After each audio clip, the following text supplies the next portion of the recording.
쉽게 배우는 모빌리티 제32화 바퀴와 모빌리티. 우리 조선에도 수레가 전혀 없는 것은 아니다. 그러나 그 바퀴가 완전히 둥글지 못하고 바퀴 자국이 한 궤도에 들지 않는다. 그러므로 수레가 없는 것과 마찬가지이다. 어떤 사람들은 우리 조선은 바위가 많아 수레를 쓸 수 없다고 한다. 이것이 무슨 소리인가? 나라에서 수레를 이용하지 않고 보니 길을 닦지 않는 것이다. 수레만 쓰게 된다면 길은 저절로 닦일 것이니 어찌 거리가 비좁고 고개가 험준함을 근심하겠는가? 박지원의 열하일기의 한 대목입니다. 박지원은 1783년 완성된 연행기 열하일기에서 청나라의 수레를 부러워하며 조선도 수레를 많이 사용해야 한다고 주장합니다. 그런데 그 당시 조선에는 바위가 많아 수레가 다닐 길을 만들기가 어렵다는 주장이 있었나 봅니다. 흥미로운 것은 박지원이 수레가 자주 다니다 보면 길이 저절로 닦인다고 말하는 부분입니다. 물론 이를 위해서는 중요한 전제 조건이 충족되어야 합니다. 박지원의 표현에 따르면 바퀴 자국이 한 궤도에 들도록, 즉 수레의 두 바퀴 사이에 일정한 거리가 유지되도록 표준화가 이루어져야 하는 것입니다. 그러면 수레가 통행하는 도로의 바퀴 자리가 하나로 통일되고 앞에 간 수레의 전철을 밟아서 뒤 수레가 통행할 수 있게 됩니다.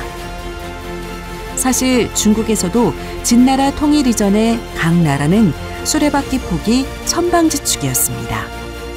이는 의도적이었습니다. 다른 나라의 전차가 쉽게 침입하지 못하게 하기 위함이었던 것입니다.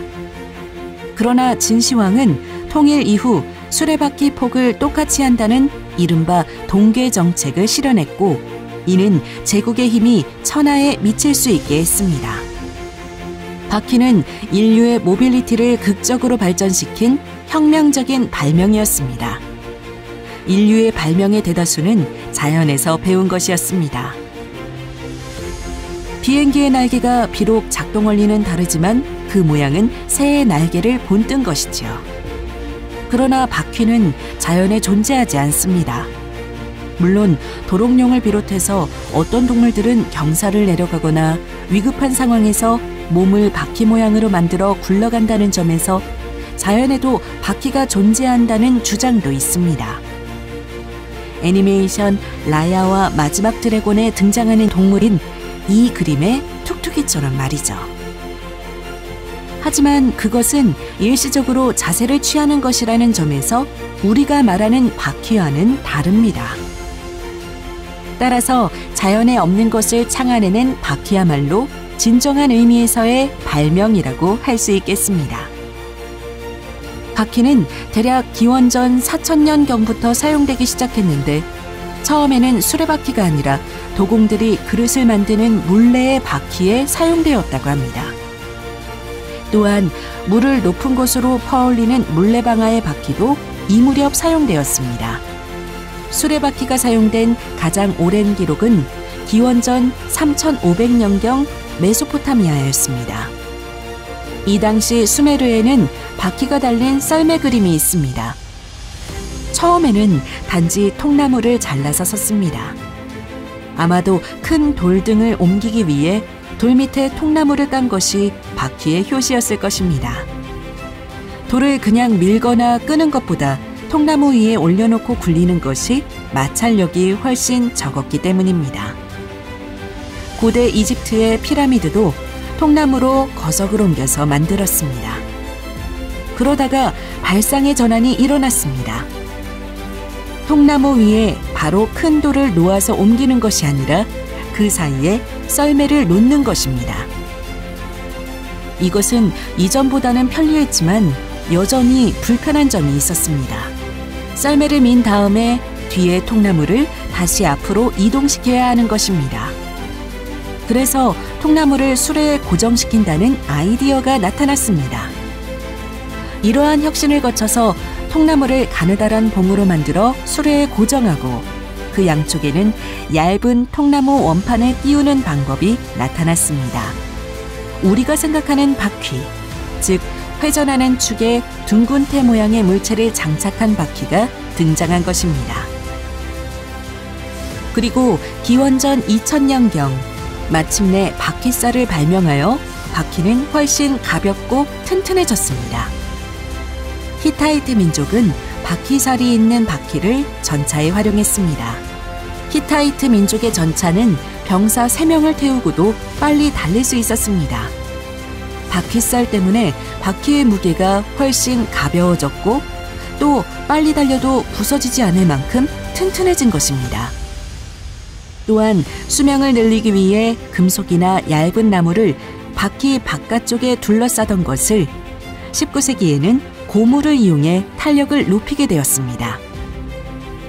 현재 많이 쓰는 공기압 방식의 타이어는 1887년 아일랜드의 던롭이 발명한 것입니다. 던롭은 자전거용으로 타이어를 만들었습니다. 그러나 이후 프랑스의 미셸린 형제는 자동차에 처음 타이어를 사용하기 시작했습니다. 그러나 유럽의 정복자들이 들어오기 전에 아메리카 대륙에서는 바퀴가 모빌리티에 이용되지 않았습니다. 왜 그랬을까요? 바퀴 자체의 기술이 발달하더라도 바퀴가 활용되기 위해서는 말이나 당나귀나 소 등 수레를 끌 큰 동물이 필요합니다. 바퀴와 대형 동물이 조합되어야 비로소 바퀴가 실용성을 얻게 됩니다. 유럽인들이 침략하기 전에 아메리카 대륙에는 이렇게 길들인 대형 동물이 없었기 때문에 바퀴가 실용적으로 활용되지 못한 것입니다. 물론 아메리카 대륙 중에서 특히 중남미에서는 주로 산악지대에서 문명이 발달했기 때문에 설령 대형 동물이 있었더라도 길을 닦기가 어려웠을 것입니다. 이것은 앞에서 박지원의 글에서 보듯이 조선에서 수레가 널리 활용되지 않은 이유 중 하나이기도 합니다. 또한 바퀴나 바퀴가 굴러갈 도로는 만들고 유지보수하기가 매우 까다롭기 때문에 사람이나 가축이 직접 짐을 짊어지고 운송하는 것이 더 효율적인 면도 있었습니다. 그래서 신대륙뿐 아니라 근대 이전 유럽에서도 마차보다는 승마나 도보나 가마 등이 여행의 주요 수단이었습니다. 그러나 이런 상황은 산업혁명으로 급변하게 됩니다. 증기기관을 비롯한 동력기관의 등장은 바퀴의 제2의 탄생이라고 할 수 있었습니다.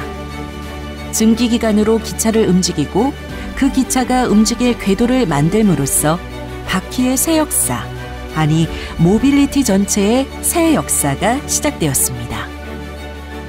모빌리티 기술은 끊임없이 발전합니다. 지금까지의 인류사에서 모빌리티 혁명의 견인차였던 바퀴는 장래에는 사라지거나 적어도 덜 중요해질지도 모릅니다. 비행기만 해도 이착륙을 위해서는 반드시 바퀴가 필요했습니다.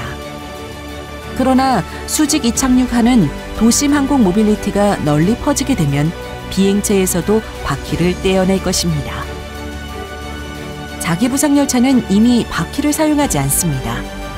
모빌리티 테크놀로지는 시시각각 변화합니다. 찬란하던 바퀴의 역사도 언젠가 박물관에서나 보게 될까요?